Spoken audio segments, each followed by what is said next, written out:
और retired RAS Amitabh Kaushik के आवास पर भी छापे। बनी पार्क माधो सिंह सर्किल पर ये छापेमार कार्रवाई की गई। रिटायर्ड आरएएस अमिताभ कौशिक के आवास पर सुबह से ईडी की कौशिक के आवास पर कार्रवाई जारी है। सुबह 6 बजे से अलग अलग जगहों पर टीम कार्रवाई कर रही है। कौशिक के आवास पर सीआरपीएफ के जवान भी तैनात हैं। रात 12 बजे से टीमें कार्रवाई के लिए सक्रिय हो गई थी। सत्ता के करीबी लोगों के खास माने जाते हैं अमिताभ कौशिक।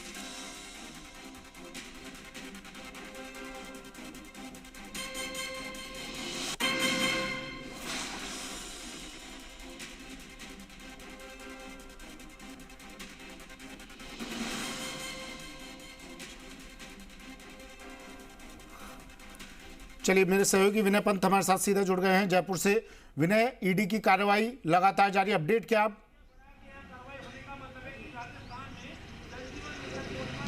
जी सुमित, देखिए मैं बताना चाहूँगा जो ईडी है वो आज सुबह से ही राजधानी जयपुर में 5 से 6 जगह पे कार्रवाई को अंजाम दे रही है। जल जीवन मिशन से जुड़े हुए भ्रष्टाचार के मामले को लेकर ये कार्रवाई लगातार जारी है और पूरे प्रदेश में 15 से 20 ठिकानों पे कार्रवाई को अंजाम दिया जा रहा है।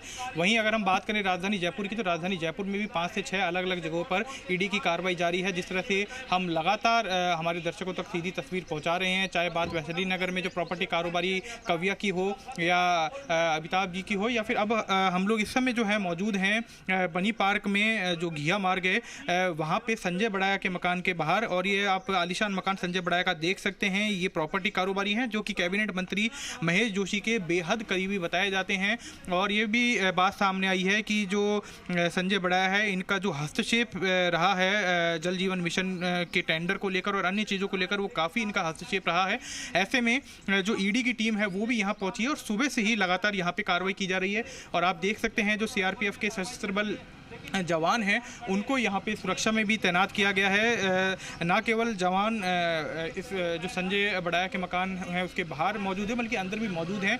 ना तो किसी को अंदर से बाहर जाने की अनुमति है, ना ही कोई बाहर से अंदर जा सकता है। तो यहाँ पे ये कहा जा सकता है कि जो ईडी है उसने अपना शिकंजा कसा है और जैसे जैसे जल जीवन मिशन से जुड़े हुए भ्रष्टाचार में नई नई चीज़ें सामने आ रही है। पहले ईसीबी ने इस पूरे प्रकरण में कार्रवाई करते हुए ठेकेदार पदमचंद जैन और कई एक्सचेंज जेईएन और पीएचडी विभाग के कर्मचारियों को अपने शिकंजे में लिया था और उनसे जब पूछताछ की गई, उनसे जो खुलासे हुए थे, उसके आधार पर ईडी ने आज जल जीवन मिशन से जुड़े हुए इस घोटाले में अपनी एंट्री की है। जिस तरह से राज्यसभा सांसद किरोड़ी मीणा जो है वो लगातार जल जीवन मिशन में हो रहे घोटाले को लेकर बार बार प्रेस कॉन्फ्रेंस करके उससे संबंधित दस्तावेज मीडिया को देते रहे हैं। और उन्होंने ये भी कहा था कि उन्होंने ईडी को भी इसकी लिखित शिकायत की है। और आज जल जीवन मिशन के घोटाले में ईडी की एंट्री यहाँ पे हो चुकी है और राजधानी जयपुर में लगातार जो कार्रवाई है ईडी की वो जारी है।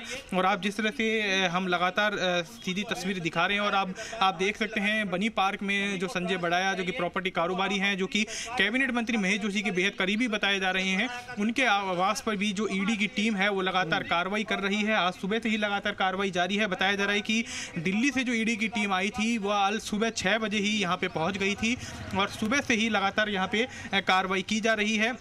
और ये बताया जा रहा है कि ना केवल जल जीवन मिशन बल्कि पीएचडी विभाग के कई जो काम हैं, जो चाहे वो फाइलों से संबंधित काम हो, टेंडर से संबंधित काम हो, उसमें जो संजय बड़ाया का जो हस्तक्षेप है वो काफ़ी ज़्यादा बताया जा रहा है। और ये भी बताया जा रहा है कि खुद जो कैबिनेट मंत्री महेश जोशी हैं वो संजय बड़ाया के साथ कई कार्यक्रमों की तस्वीरें शेयर करते हैं, चाहे वो धार्मिक कार्यक्रमों की बात की जाए या उनके द्वारा और किसी तरह की कार्यक्रम आयोजित की जाती है उनकी तस्वीरों की बात की जाए। तो ऐसे में संजय बड़ाया पर अगर ईडी शिकंजा कस रही है तो कहीं ना कहीं ये माना जा रहा है कि इसमें अब ईडी जो है वो पीएचडी विभाग के बड़े अधिकारियों को भी अपने शिकंजे में लेगी और कहीं ना कहीं जो कैबिनेट मंत्री है उन तक भी ईडी अपनी जांच का दायरा बढ़ाते हुए पहुंच सकती है। आपसे क्या कोई बड़ा नाम जहां जिस तक अब ईडी पहुंच सकती है, ऐसा भी नाम आ सकता है, उसका जवाब आप इशारों में दे रहे हैं?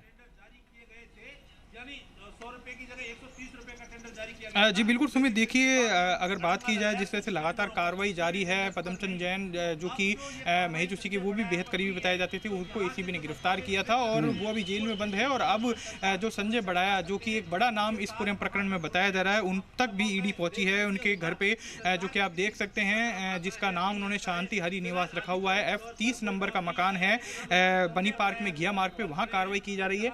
हालांकि इसमें कितने लोग अभी ईडी की शिकंजे में शिकंजे पर हैं या उनके रडार पे हैं, इसका खुलासा नहीं किया जा रहा। वहीं बताया जा रहा है जिस तरह से आज पूरे प्रदेश में बड़ी कार्रवाई को ईडी ने अंजाम दिया है, तो तकरीबन 50 लोग बताए जा रहे हैं जो कि पीएचडी विभाग से जुड़े हुए, जो ठेकेदार हैं या उनसे जुड़े हुए या फिर इस पूरे प्रकरण से जुड़े हुए जो लोग हैं, उन पर ईडी अपना शिकंजा कर सकती है। और जल जीवन मिशन में हुए भ्रष्टाचार को लेकर ये ईडी की अब तक की सबसे बड़ी कार्रवाई राजस्थान के अंदर मानी जा रही है। और बताया जा रहा है कि जो ये कार्रवाई की भनक पीएचडी विभाग के कुछ कर्मचारी अधिकारियों को लगी तो उन्होंने भी अपने मोबाइल स्विच ऑफ कर लिए और वो लोग भी गायब बताए जा रहे हैं। तो ऐसे में कई लोगों की जो भूमिका है वो इसमें संदिग्ध बताई जा रही है। और सूत्रों से हमें ये सूचना भी मिली है कि जो खुद कैबिनेट मंत्री हैं महेश जोशी, उनका भी मोबाइल फोन स्विच ऑफ आ रहा है। उनसे कई लोग संपर्क करने की कोशिश कर रहे हैं, उनका भी मोबाइल फोन स्विच ऑफ है और वो अपने जो सरकारी आवास है वहां पे भी मौजूद नहीं है। तो ऐसे में कई जो सवालिया निशान है, जो सवाल हैं वो यहाँ पे खड़े होते हैं कि पीएचडी विभाग में इस। ठीक है विनय, नजर आप बनाए रखिएगा। कैबिनेट मंत्री महेश जोशी का मोबाइल भी स्विच ऑफ जा रहा है। उनके बेहद करीबी हैं संजय, जिनके घर पर ये कार्रवाई की जा रही है। संजय बड़ाया प्रॉपर्टी डीलर है, लेकिन ना जाने कैसे जल जीवन मिशन में पीएचडी में इनकी दखल